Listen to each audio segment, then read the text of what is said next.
जो हमारा main topic है दैट इज हेलोएरीन्स। हेलोएरीन्स कहने का मतलब होता है बेंजीन रिंग से डायरेक्टली हेलोजन लगी है। इसके मेथड ऑफ प्रिपरेशन है। पहला मेथड जो हम पढ़ेंगे दैट इज मोस्ट इंपॉर्टेंट। हम इंपॉर्टेंट से स्टार्ट कर रहे हैं बेटा। इसको हम कह तो देते हैं Sandmeyer's reaction. First one is Sandmeyer's reaction, बहुत इंपॉर्टेंट है, वेरी इंपॉर्टेंट। ठीक है, सैंड मेयर्स रिएक्शन एक्चुअली ये डाइजोटाइजेशन के बाद होती है। तो आप पहले आराम से सुन लीजिए, समझ लीजिए, फिर पेन वेन उठा के लिखना, पहले मत लिखना, बिकॉज ये रिएक्शन लगभग 4 चैप्टर्स में है। सैंड मेयर टाइप का जो एप्लीकेशन है 4-5 चैप्टर का है, और हर एग्जाम में एक आध बारी तो ये रिएक्शन आती है, चाहे वो कॉम्पिटिशन हो चाहे 12th हो। सैंड मेयर नहीं कह रहा हूं, इसके पीछे का जो पूरा सिनेरियो है वो किसी ना किसी एग्जाम में जरूर, किसी ना किसी नहीं, हर एग्जाम में किसी रूप में जरूर आएगा। What is sand mayor? Basically इस रिएक्शन में ये कहा गया है एक कंपाउंड है जिसका नाम है बेंजीन डाइजोनियम सॉल्ट। जैसे ये हो गया बेंजीन डाइएजोनियम क्लोराइड, यहाँ प्लस चार्ज माइनस चार्ज ऐसे होता है, it is benzene diazonium chloride. और इसकी जब हम रिएक्शन करते हैं कॉपर क्लोराइड एंड HCl से तो क्लोरोबेंजीन बनती है। HCl अलग हो जाता है, ऑब्वियसली ये वाली क्लोरीन वहां चली जा रही है, अगर मैं इस पे स्टार लगाऊं तो ये यहां आ जाएगी और ये वाली क्लोरीन बाहर आ जाएगी। तो व्हाट इज बेसिकली सैंड में रिएक्शन हुआ क्या कि बेंजीन डाइजोनियम क्लोराइड की क्यूप्रस क्लोराइड एंड HCl से करते हैं और तब ये प्रोडक्ट बनता है क्लोरोबेंजीन। ठीक है, तो ये सिंपल रिएक्शन है। But the problem is this कि ये वाला जो कंपाउंड है ये नेचुरल नहीं है, ये नेचर में एग्जिस्ट नहीं करता। मतलब अगर आपसे कोई कहे कि ये रिएक्शन करके दिखाओ तो आपको ये भी कंपाउंड पहले बना के दिखाना पड़ेगा, because it is not natural. ऐसा है नहीं कि ये कहीं पड़ा हुआ उठा के ले आए और आपने रिएक्शन कर दी। तो इसीलिए सैंडमेयर रिएक्शन की स्टार्टिंग ये नहीं है। एग्जाम में जब क्वेश्चन आएगा सैंडमेयर रिएक्शन यहां से नहीं लिखी जाएगी, इससे भी एक पिछला स्टेप दिखाना पड़ेगा जिसमें ये बनेगा। इसका नाम क्या मैंने अभी बोला? इसका नाम है बेंजीन डाइएजोनियम क्लोराइड। इसका नाम है बेंजीन डाइएजोनियम क्लोराइड। काफी बड़ा लंबा चौड़ा नाम है ना, तो शॉर्ट फॉर्म में इसे BDC कहते हैं, बेंजीन डाइजोनियम क्लोराइड या BDC। तो ये अभी आएगा तो आप टेंशन ना लें, आराम से 2-3 बार में समझें। फिर से पहला पॉइंट अब आया, बेंजीन डाइएजोनियम क्लोराइड बनता कैसे है। तो ये जो बेंजीन डाइएजोनियम क्लोराइड बनाना है उस रिएक्शन का नाम है डाइएजोटाइजेशन। इस रिएक्शन को कहते हैं डाइएजोटाइजेशन। डाइएजोटाइजेशन से डाइएजोनियम क्लोराइड बनता है। हम करते क्या हैं, हम लेते हैं एनेलीन, कोई भी अमीन ले सकते हैं which should be primary amine. तो ये 1 डिग्री एरोमेटिक अमीन हमने लिया है बेटा, 1 डिग्री एरोमेटिक अमीन, जो कि यहां पे नाम है इसका एनेलीन। तो हमने एनेलीन लिया है जो कि 1 डिग्री एरोमेटिक अमीन है। इस एनेलीन की रिएक्शन की है हमने NaNO2 एंड HCl से। बच्चों NaNO2 एंड HCl ये दोनों आपस में मिलकर बनाते हैं HNO2, जिसे कहते हैं नाइट्रस एसिड। एनेलीन की रिएक्शन किससे कर रहे हैं? NaNO2 एंड HCl, जिसे हम कहते हैं, इनके रिएक्शन से जो बनता है HNO2 नाइट्रस एसिड से कराते हैं। अब डायरेक्ट नाइट्रस एसिड क्यों नहीं करते? Again same point, nitrous acid nature में एग्जिस्ट नहीं करता, अनस्टेबल है, नाइट्रिक स्टेबल है, रिएक्शन नाइट्रस एसिड की है, तो नाइट्रस एसिड भी इन सिचुएशन बनाया जाता है इन दोनों से रिएक्ट करके। तो NaNO2 एंड HCl से रिएक्ट कराया।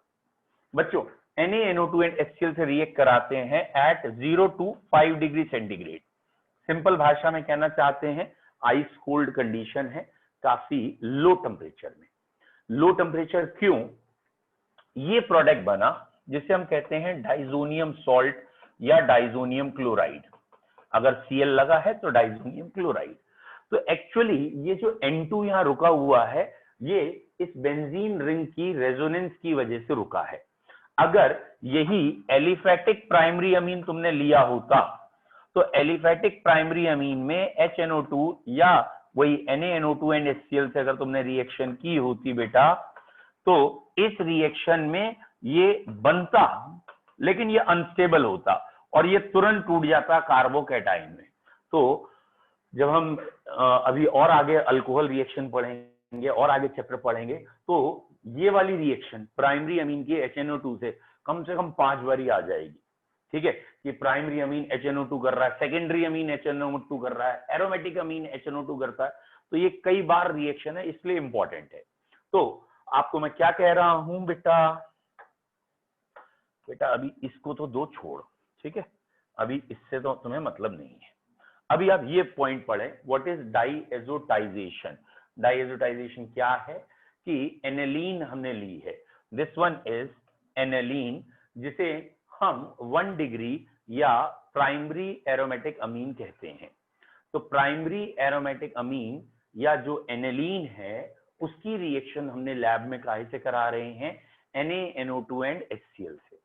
तो एनेलीन को जब हम NaNO2 एंड HCl से रिएक्ट कराते हैं तो एक मैकेनिज्म चलेगा, जिसमें इस मैकेनिज्म के बाद ये प्रोडक्ट बन जाएगा कि ये नाइट्रोजन एनेलीन के नाइट्रोजन से जाके जुड़ जाएगी और ये बन जाएगा आपका डाइजोनियम क्लोराइड, जिसे यहां पे हमने कह दिया है BDC, बेंजीन डाइजोनियम क्लोराइड, और इस प्रोसेस का नाम दिया है diazotization. What is diazotisation? Diazotisation क्या है? व्हेन एनेलीन इज रिएक्टेड विद, जब एनेलीन की रिएक्शन करेंगे 0 to 5 डिग्री पे with NaNO2 and HCl, when aniline is reacted with that is NaNO2 and HCl, बेटा HCl की जगह HBr, HI कुछ भी हो सकता है, और भी एसिड ले सकते हैं, क्योंकि हमारा मेन मोटिव है HNO2 बनना। तो when aniline is reacted with NaNO2 and HCl at very low temperature, that is 0 to 5, then diazonium chloride is obtained. अगर आपने टेम्परेचर बढ़ा दिया तो क्या होगा? अगर आपने टेम्परेचर बढ़ा दिया तो ये भैया यहां से N2 निकल लेगा, और N2 निकलने के बाद ये चीज पहले बनेगी और वो वाटर के OH से रिएक्ट करके फिनॉल बना देगी। तो ये ध्यान रखना है, अगर आपने इसके बाद टेम्परेचर बढ़ा दिया, हाइड्रोलिसिस कर दी, तो फिनॉल बनेगा। लेकिन हमें फिनॉल बनाना नहीं है, हमें फिनॉल नहीं बनाना है। ठीक है, क्यों नहीं बनाना है?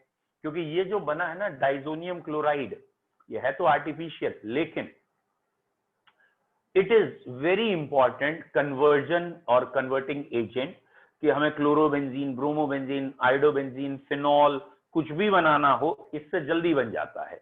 तो ऑर्गेनिक केमिस्ट्री में बेंजीन के डेरिवेटिव्स बनाने के लिए ये बहुत इंपॉर्टेंट है।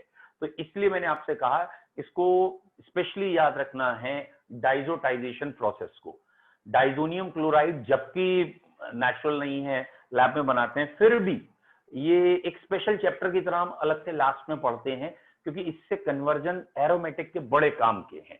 ठीक है, तो आप पहली लाइन, एक आध बच्चा, बेटा जल्दबाजी मत कर, आराम से समझ, ठीक है, तेरे समझ में नहीं आ रहा है, ये वैसे अजीब सा कॉम्प्लीमेंट है, कमेंट है कि मेरे समझ में कुछ नहीं आ रहा है। ठीक है, ये बच्चा कौन है? शिव कुमार है शायद। ठीक है, बेटा समझ में आएगा, थोड़ा धैर्य रखिए, थोड़ा सा धीरज रखिए, सब समझ में आएगा, आप इन्वॉल्व होइए। ठीक है, तो हम पढ़ क्या रहे हैं? डाइएजोटाइजेशन। आज की हमारी main reaction, main important focus है डाइएजोटाइजेशन पे। इस कंपाउंड को कहते हैं एनेलीन। एनेलीन को मैंने जस्ट बता दिया है कि ये 1 डिग्री एरोमेटिक अमीन है। एरोमेटिक क्या होते हैं? बेंजीन रिंग पेरेंट एरोमेटिक है और उसमें डायरेक्ट NH2 लगा है, इसे बेटा कहते हैं एनेलीन। और इस एनेलीन की रिएक्शन हमने करनी है नाइट्रस एसिड से। तो प्रैक्टिकली सोच के देखिएगा, लैब में कलरलेस कंपाउंड एनेलीन आपने टेस्ट ट्यूब में डाल दी, टेस्ट ट्यूब में एनेलीन है। अब आपने क्या किया, इसमें ही ऐड कर दिया NaNO2 एंड HCl, और at very low condition 0 to 5 degree इसको आपने शेक किया, मतलब बहुत कम टेम्परेचर पे ये रिएक्शन की। तो अब जो क्रिस्टल्स इकट्ठे हो रहे हैं, जो बन रहे हैं, वो इसके बन रहे हैं, जिसका नाम है डाइजोनियम क्लोराइड, और ये लो टेम्परेचर में ही स्टेबल है, स्टेबल नहीं है। कारण क्या है? ये जो डाइजोनियम क्लोराइड है इसमें नाइट्रोजन पे प्लस चार्ज है बच्चों, और अगर यहाँ अगर मैं कह रहा हूं इस डाइजोनियम क्लोराइड में यहाँ प्लस चार्ज है, तो कॉमन सेंस की बात है ये चार्ज अगर रेजोनेंस कर रहा है तो ठीक है, और अगर ये रेजोनेंस नहीं करेगा तो बाहर हो जाएगा। तो ये लो टेम्परेचर में रेजोनेंस करके स्टेबल है, लेकिन जैसे ही टेम्परेचर बढ़ाते हैं तो रेजोनेंस का इफेक्ट भी इतना नहीं है, तो अनस्टेबल हो जाता है। अब पूछिए नैमिष। सर ये क्लोरीन जो है वो N2 से जुड़ा है, N2+ से बीडीसी में। ये बेटा एक्चुअली ना ये ना आयनिक कंपाउंड है, और आयनिक कंपाउंड में क्या होता है प्लस और माइनस में अट्रैक्शन होता है। ये प्लस चार्ज आया है नाइट्रोजन से और क्लोरीन पे माइनस है, प्योर आयनिक है N2+ Cl-। तो C6H5 N2 पे प्लस है, Cl पे माइनस है, ठीक है। जैसे NaCl है तो NaCl में क्लोरीन Na से जुड़ा है, ठीक है, कह सकते हो जुड़ा है, लेकिन एक्चुअली वो प्लस और माइनस के अट्रैक्शन है, वो कहीं एकदम फिक्स नहीं है, ठीक है। तो सर ये प्लस चार्ज तो माइनस चार्ज से न्यूट्रलाइज्ड है ना, या कंपाउंड पे प्लस चार्ज है? ओवरऑल तो न्यूट्रल ही होते हैं सारे कंपाउंड, नेचर में कभी कोई चार चीज एग्जिस्ट ही नहीं करती। अगर कहीं प्लस चार्ज है माइनस जरूर होगा वहीं आसपास। बस ये मत कहना कि अब ये फ्यूज होके खत्म हो जाए ये वो, तो तुम एटम की स्टेबिलिटी भी खत्म कर दोगे। कहोगे न्यूक्लियस में प्रोटॉन है बाहर इलेक्ट्रॉन है, बोले प्लस माइनस चार्ज खत्म, ऐसा थोड़ी होता है, ठीक है। ओवरऑल चार्जेस बराबर होते हैं, ठीक है जी सर। और टेम्परेचर के लिए कुछ कहा है बेटा? अभी मनु में देख के बताता हूँ। नैमिष और कोई क्वेश्चन? No sir. शिव बेटा बोलो अब जल्दी से, अब कुछ समझ में आया? सर आ गया। शिव आ गया सर। थोड़ा बहुत तो आया ना। अभी मैं इसके ना जब एप्लीकेशन कराऊंगा बेटा, गारंटी दे रहा हूं, तब आपको समझ में आ जाएगा, ठीक है। थोड़ा सा एप्लीकेशन 2 मिनट दीजिए मुझे, 2-4 मिनट के बाद एप्लीकेशन कराऊं। तो डाइजोटाइजेशन रिएक्शन क्या हुई? एनिलीन की रिएक्शन NaNO2 एंड HCl से की। और मैं इसे रोक रोक के क्यों पढ़ा रहा हूं डाइजोटाइजेशन को? क्योंकि बेटा गारंटी दे रहा हूं ये अभी आगे 10 बार ही आनी है, तो उस समय मुझे बिल्कुल कुछ नहीं कहना पड़ेगा आप लोगों से, सिर्फ ये कहूंगा डाइजोटाइजेशन से बन गई एनिलीन और डाइजोनियम क्लोराइड, और डाइजोनियम क्लोराइड से अब कन्वर्जन कर लो, ठीक है। इसलिए ये कन्वर्जन में इंपॉर्टेंट है, इसलिए जरा याद करो कि एनिलीन की reaction NaNO2 and HCl at very low temperature, 0 to 5 degree कहें, लो टेम्परेचर कहें, केल्विन में कई लोग लिख देते हैं 273 to 278, एक ही बात है। और तब जो बनता है उसका नाम है डाइजोनियम सॉल्ट, या ये रिएक्शन है डाइजोटाइजेशन। अब बच्चों ये अगली रिएक्शन या उसका अगला स्टेप, ये जो डाइजोनियम क्लोराइड बना N2Cl बना, इसकी रिएक्शन या इसको अगर हम कॉपर क्लोराइड के साथ रिएक्ट करें एंड HCl के साथ क्यूप्रस क्लोराइड एंड HCl, तो ये देखा गया है क्लोरोबेंजीन बनती है, N2 अलग हो जाता है। तो क्यूप्रस क्लोराइड के साथ हीट करने पर क्लोरोबेंजीन बनती है। ऑब्वियसली अगर कॉपर का ब्रोमाइड ले लेते हैं और HBr ले लेते हैं तो भी ब्रोमोबेंजीन इजिली बन जाती है, तो ब्रोमोबेंजीन इजिली बनेगी। और आपको याद भी होगा कल ही बात की थी, आयोडीन के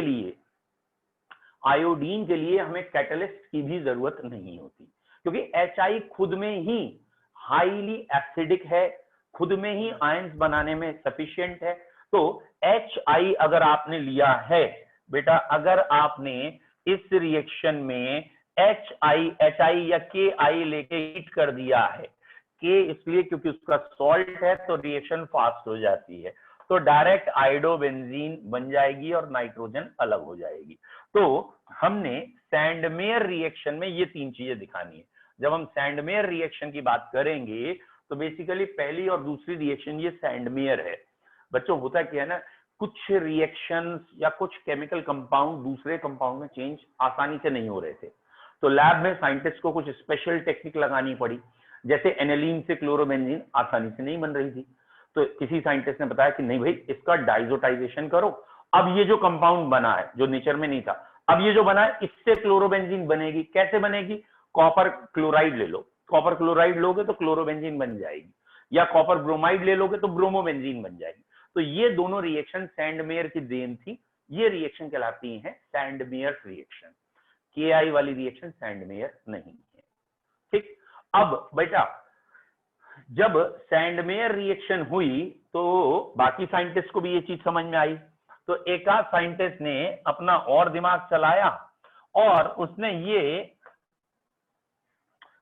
रिएक्शन दी कि भैया अगर आप डाइजोनियम क्लोराइड लें, खाली कॉपर ले लें, खाली कॉपर ले लें, मतलब क्यूप्रस क्लोराइड की कोई जरूरत नहीं है, आप खाली कॉपर एंड HCl ले लें तो भी क्लोरोबेंजीन बन जाएगी। समझ में आया? खाली कॉपर एंड HCl से भी हो जाएगी। अब क्योंकि इसने कैटलिस्ट बदल दिया तो इसका नाम भी बदल दिया, तो इसने अपने नाम से समवॉट रिएक्शन दी थी, गैटरमैन रिएक्शन। तो गैटरमैन रिएक्शन क्या है? सेम सैंडमेयर रिएक्शन का ही एक एक्सटेंडेड वर्जन है कि सैंडमेयर रिएक्शन में जो कैटलिस्ट था वो था cuprous salt, cuprous chloride and HCl, something like this. अब इन्होंने क्यूप्रस सॉल्ट की जगह कहा सिर्फ कॉपर लिया जा सकता है, कॉपर एंड HCl लें तब भी हो जाएगा। Is it clear? पॉइंट समझ में आ रहा कोई है? फर्क ही नहीं हुआ।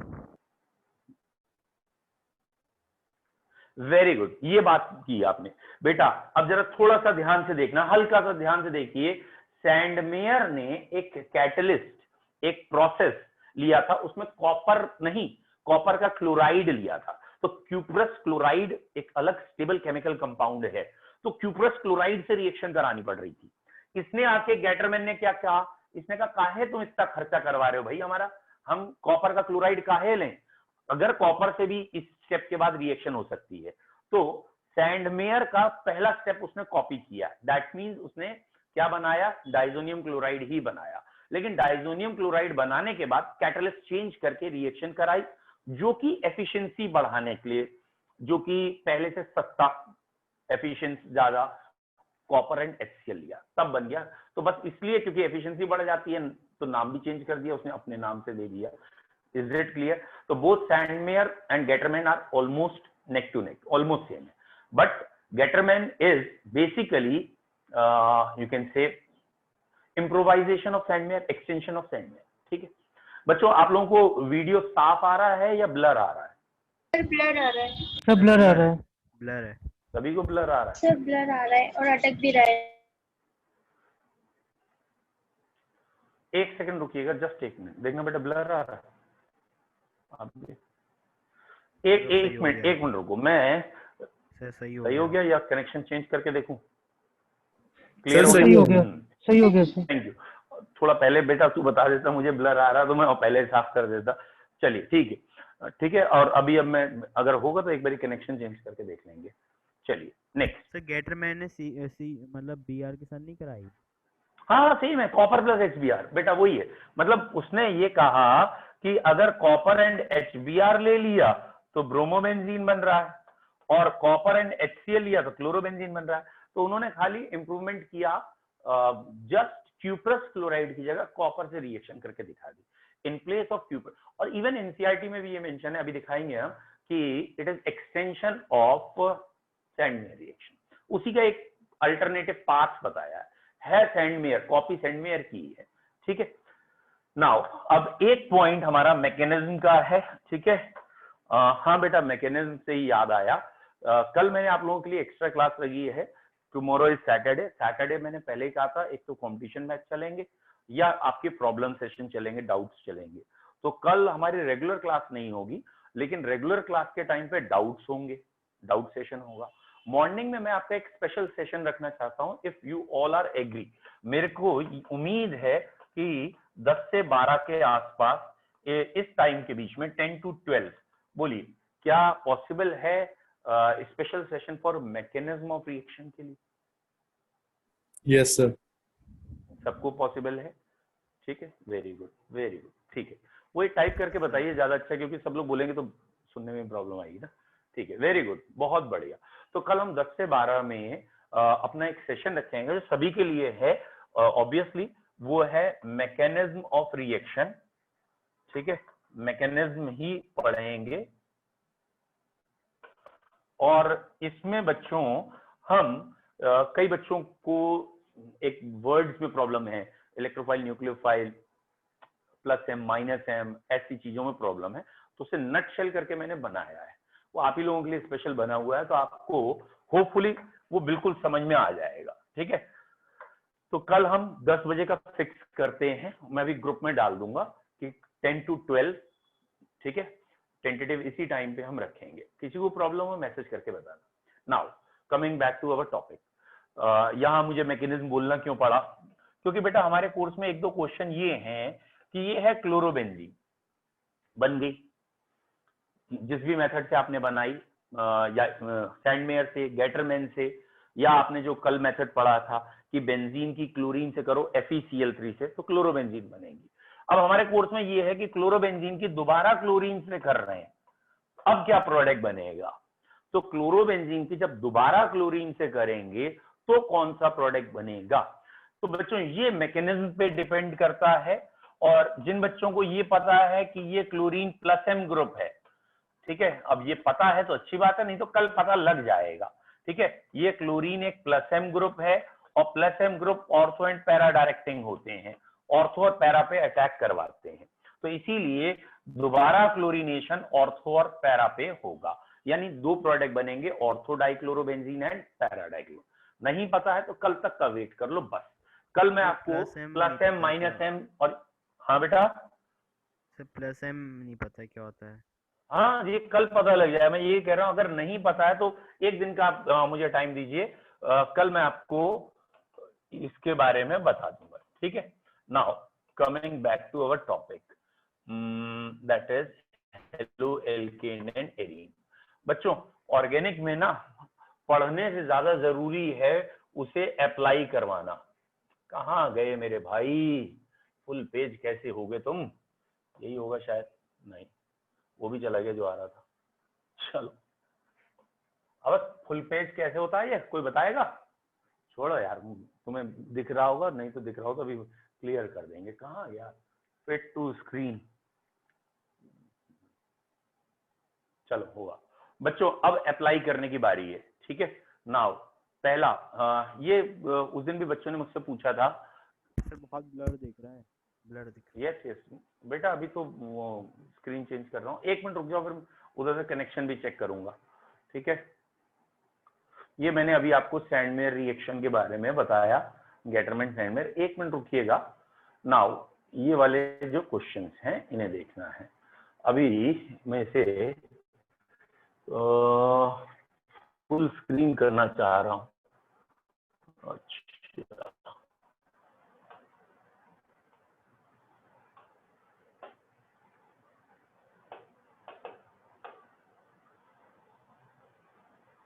कहाँ गए हो भाई तुम जो खुले हुए थे,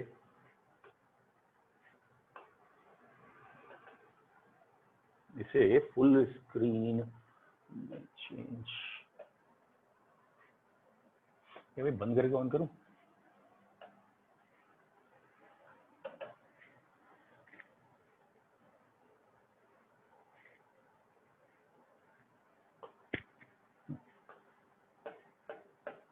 बेटा एक मिनट, अभी आपको ना अच्छा जिनके पास बुक्स हैं वो NCERT तो वहां देख लीजिए, अब आ गया ना, अब आ गया, अब हो जाएगा। और नाउ IUPAC रह गई है, ये वाले मुझे क्वेश्चन आपसे पूछने चाहिए क्योंकि ये इम्पोर्टेंट है। हाँ बेटा ये वाले क्वेश्चन हैं, एक जैसे ये वाला क्वेश्चन था 10.2 एंड 10.3, लेकिन ये मैंने आपको क्लास में करा दिए हैं तो होपफुली आपसे हो जाएंगे। अभी रुको, नाउ कमिंग टू दिस बेटा, आई होप सो फुली है।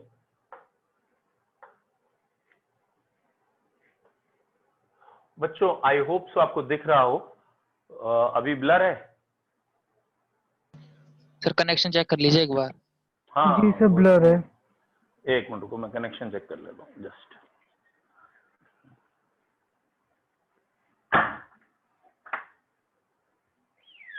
ओह यस, कनेक्शन ही गड़बड़ है, रुको बेटा, बिल्कुल सही कह रहे हो आप, कनेक्शन गड़बड़ है, 1 मिनट लगेगा। अरे सॉरी, आज मेरे मोबाइल के नेटवर्क से चल रहा है अभी तक, सॉरी।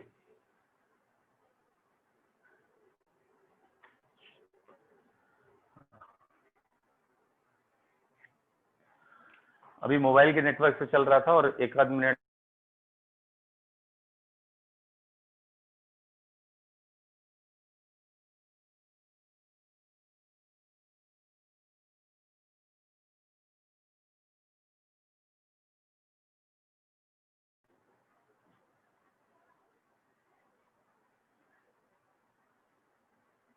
यस, अब जियो फाइबर शुरू हुआ, अब साफ आ ही जाएगा, अगर नहीं हुआ तो एक आध मिनट में बच्चों अब साफ आ जाएगा, आप चिंता न करिए। वो मोबाइल का नेट चल रहा था, मुझे ध्यान ही नहीं था अभी तक, ठीक है, मेरा वो बंद था। चलिए, now the question is this. अब इसको मैं और ज्यादा वो करूं या इससे भी काफी है? आई होप सो इससे भी काफी है।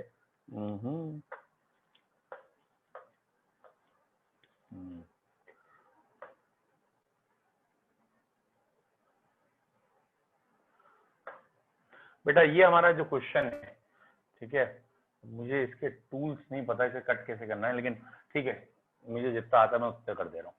बेटा ये वाला जो हमारा क्वेश्चन है, दिस वन, ठीक है, ये 3 क्वेश्चन हैं। पहला है, ये रही एक एल्कीन,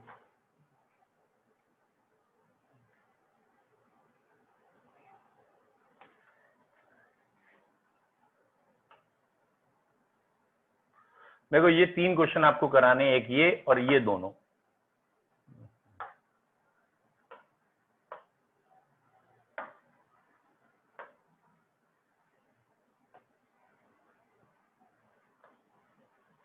चलो बच्चों, ये आ गया क्वेश्चन आपको, ये आपको क्वेश्चन मुझे करके दिखाने हैं।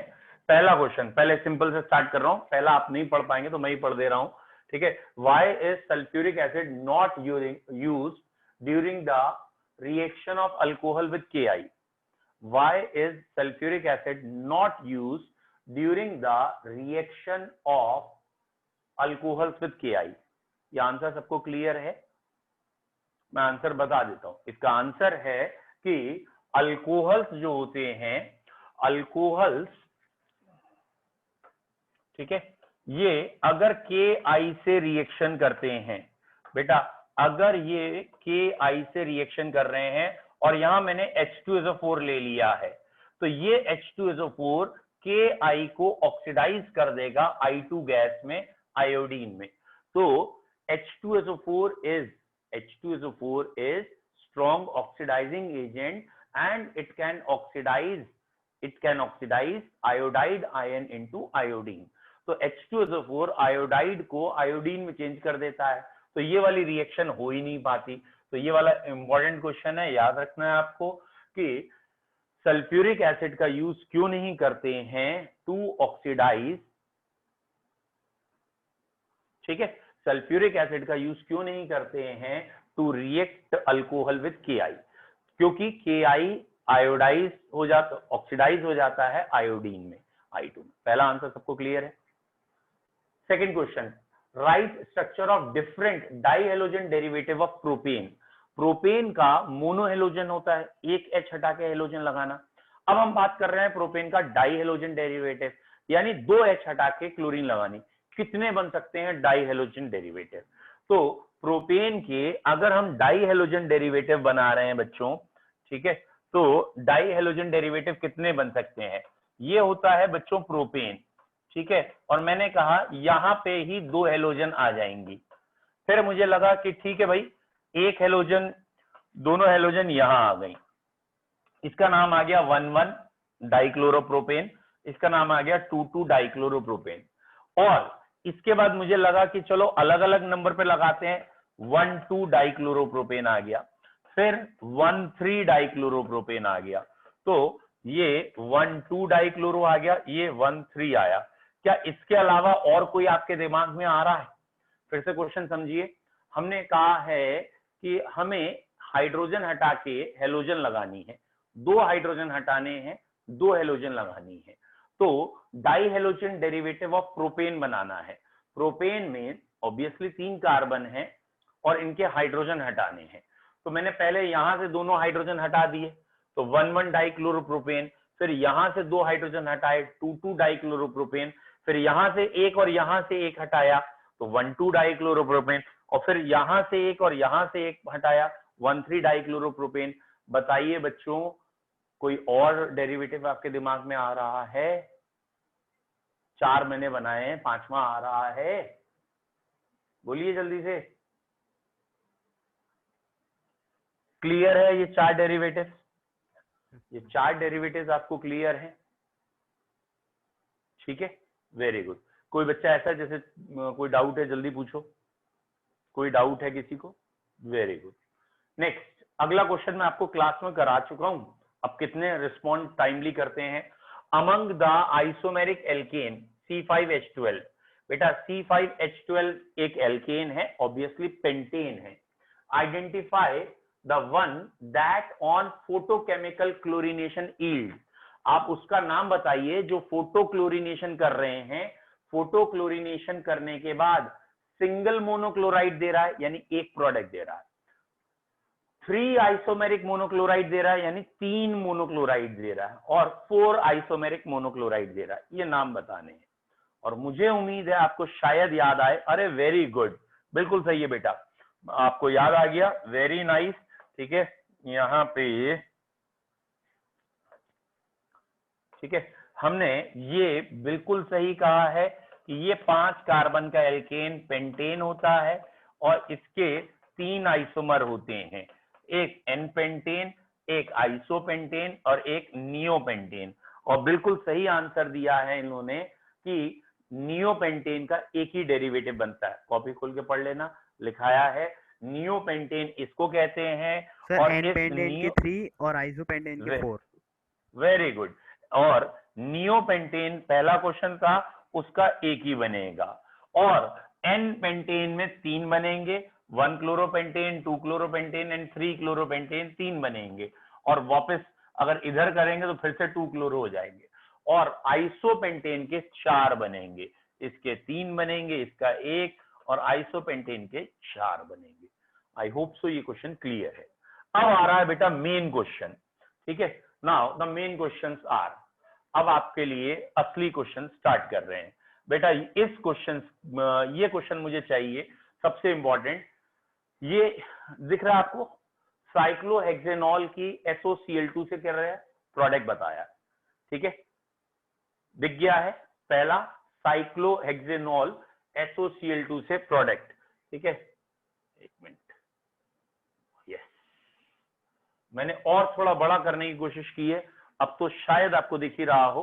जरा प्रोडक्ट बनाइए इसका, साइक्लोहेक्सेनॉल, और यहीं पे प्रोडक्ट मैं तो आपको दिखाना चाह रहा हूं, ठीक है ना। इन 6 के मुझे आंसर चाहिए, मैंने इनकी भी कॉपी बना ली। चलिए इन 6 के आंसर यहीं करने की कोशिश करिए। पहला, साइक्लोहेक्सेनॉल SOCl2 से प्रोडक्ट क्या आएगा, ठीक है।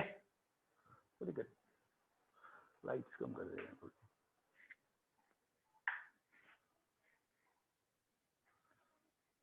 बनाए हैं, कोई बात नहीं बेटा। साइक्लोहेक्सेनॉल जो होता है वो इसे क्या, और SOCl2 से ये OH हटके Cl आ जाएगा, प्लस बाकी प्रोडक्ट क्या होंगे, SO2 गैस और HCl अलग हो जाएगा। शायद कल का याद हो, डार्जन मेथड था, DARZEN, जिसे हम जनरल भाषा में टार्जन मेथड कह रहे थे। एक बारी मैं फिर बता रहा हूं इसी को यहाँ अलग से, ठीक है, एक बारी फिर बताते हैं अलग से। इसका अगला पेज ले आए, नेक्स्ट पेज, चलो क्लियर करो बेटा। ये था डार्जन मेथड हमारा, कि हमने लिया है ROH और इसकी रिएक्शन SOCl2 से करें तो RCl, SO2 एंड HCl, ये 3 बनेंगे, RCl, SO2, HCl।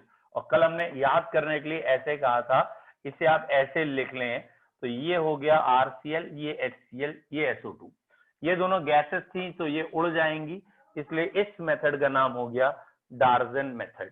I hope so पहला आपको क्लियर हो। नाउ सेकंड बताइए बेटा, सेकंड ये लिखा है बेंजीन के साथ, ऑब्वियसली बेंजीन के साथ ये वाले ग्रुप लिखे हैं, एक तरफ NO2 है और एक तरफ जो दूसरा ग्रुप है वो है, ठीक है। बेंजीन के साथ NO2 है और ये है, और इसकी रिएक्शन कर रहे हैं ब्रोमीन एंड सनलाइट से, क्या बनेगा। ब्रोमीन एंड सनलाइट है, हीट और सनलाइट, यूवी लाइट है, तो क्या बनेगा। तो अगर आपको कल वाला ध्यान है तो बहुत ही अच्छी बात है। कल मैंने आपको ये बताया था बेटा, कल आपको ये बताया था कि अगर यहां ये कंडीशन है और आपकी रिएक्शन हेलोजन से कर रहे हैं, जैसे ब्रोमीन से कर रहे हैं, और सनलाइट की प्रेजेंस में, कल के नोट्स देखिएगा, बहुत ही बढ़िया, वेरी गुड। बेंजीन के ऊपर वाले कार्बन जिसे बेंजाइलिक कहते हैं वहां ब्रोमीन आएगी, और बेंजाइलिक कार्बन पे ब्रोमीन आने के बाद ये प्रोडक्ट बनेगा। तो आपको इस कार्बन पे ब्रोमीन लगानी है, that is on benzylic carbon. तो सनलाइट की प्रेजेंस में जब हेलोजन से रिएक्शन करते हैं तो ये वाला जो कार्बन है ना, this carbon is benzylic carbon, और इस कार्बन का एक H हट जाएगा और यहाँ पे एक हेलोजन आके लग जाएगी। यहाँ पे ही Cl लगा दें या Br लगा देंगे और ये हेलोजन हट जाएगी। ध्यान रखना, यहाँ कैटलिस्ट नहीं है। अगर कैटलिस्ट होता शायद किसी रिएक्शन में आगे हो, नहीं है, किस्मत की बात है। फिलहाल कैटलिस्ट नहीं है तो ये है, कैटलिस्ट होता तो ऑर्थो और पैरा पे करते। Now coming to the third equation.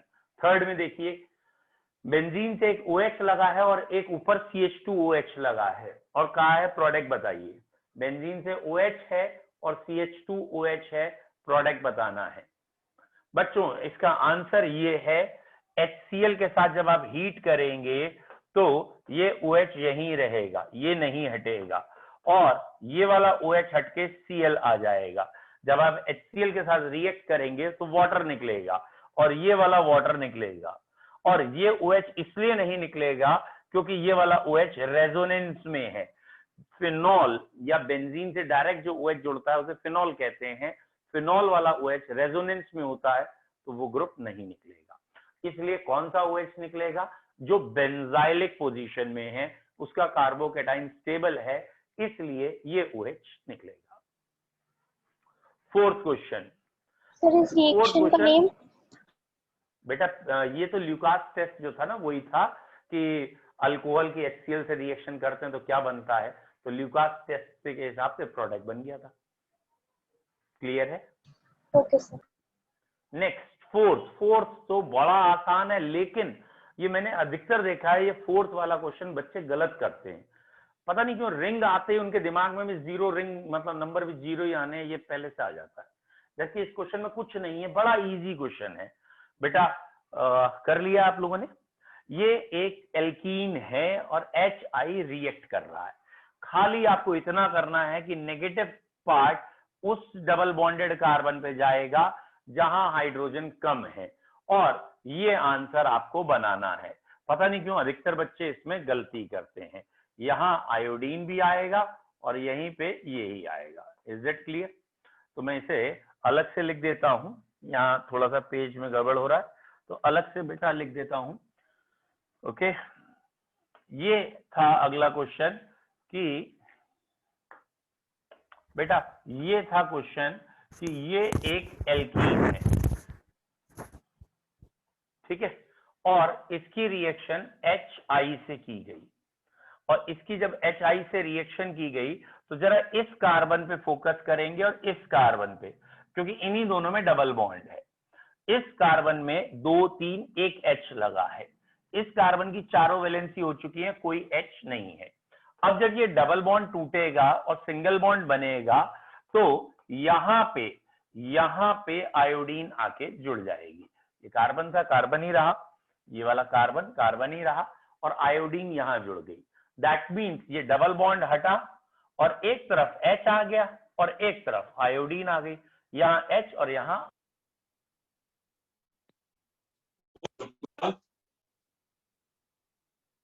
बोलिए।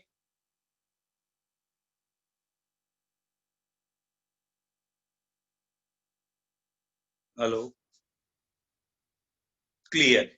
डन? ये लगता है बंद हो गया। चलिए कोई बात। नेक्स्ट बच्चों, इसमें डाउट नहीं है तो जल्दी से 5वां और 6वां बताइए।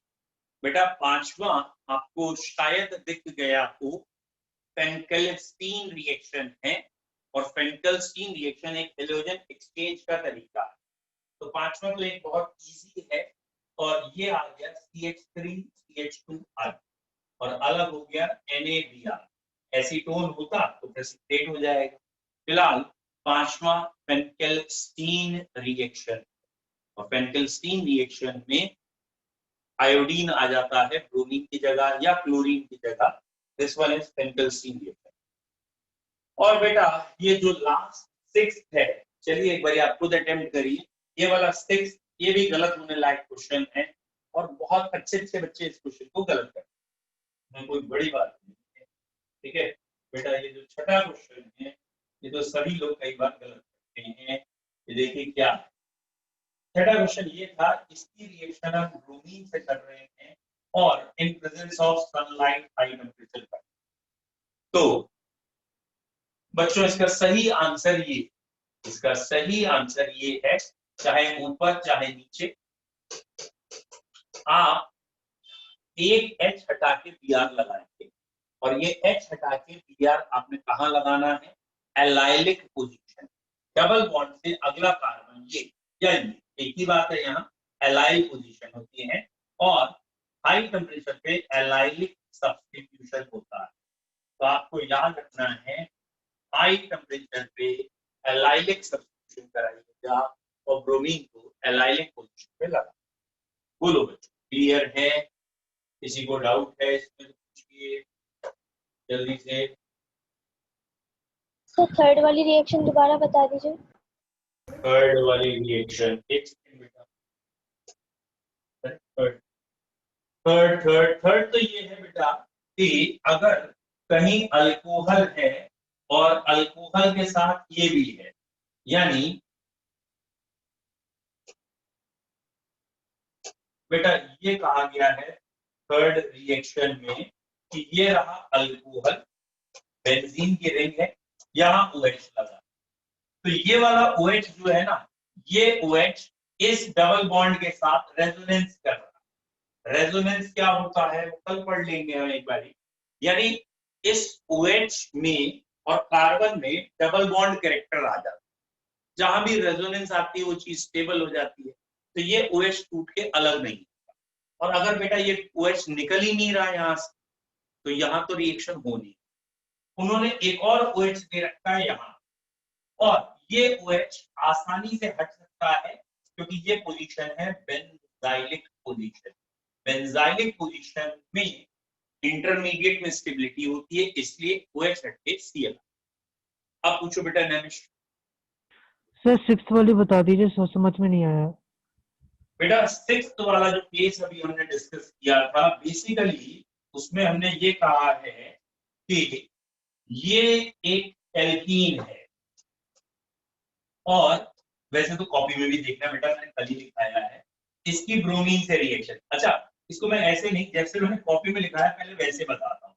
मैंने कॉपी में ये लिखाया है, ये एक एल्कीन है, इसकी ब्रोमीन से रिएक्शन कर रहे हैं एट हाई टेम्परेचर और बिना हाई टेम्परेचर के।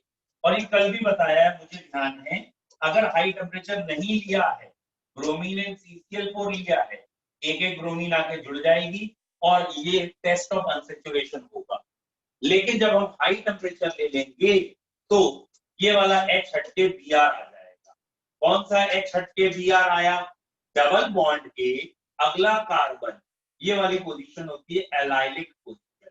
तो यहां से फ्री रेडिकल कार्बोकेटाइन ज्यादा स्टेबल होते हैं रेजोनेंस की वजह से, इसीलिए डबल बॉन्ड के अगले कार्बन पे ये रिएक्शन आपको दिखानी है। आया समझ में? और बताइए बेटा, किसी को डाउट?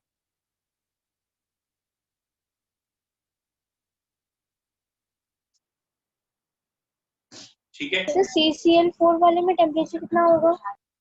बेटा, यहाँ कोई टेम्परेचर की जरूरत ही नहीं, ये तो एक ऑर्डिनरी रिएक्शन है। अगर आपको याद आ गया हो 11th स्टैंडर्ड में जो आप पढ़ते हो कि एल्कीन में, ठीक है, एल्कीन में हम क्या करते हैं, ब्रोमीन ऐड करें तो ब्रोमीन जाके जुड़ जाती है। दैट इज ब्रोमीन क्यों जुड़ जाती है? डबल बॉन्ड है, पाई बॉन्ड है, पाई बॉन्ड पे एडिशन होता है और ब्रोमीन का रेड ब्राउन कलर इस रिएक्शन में उड़ जाता है, तो it is test of unsaturation. Okay sir. और किसी को कोई डाउट? सारे क्वेश्चन क्लियर है इसका मतलब? Very good. ठीक है, ये वाले हो गए हमारे 10 और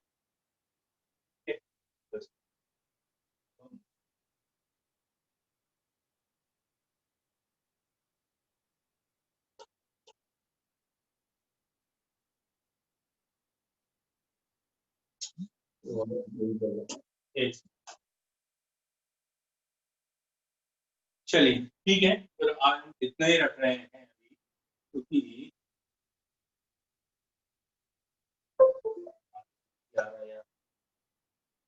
ये बड़ी चलो इसे भी देखते हैं। यहाँ चलिए आज इतना ही रखते हैं, कल मॉर्निंग में मुलाकात करते हैं क्योंकि टाइम हो गया 4:03। कल हम मॉर्निंग में 10 बजे मिलते हैं। Bye bye.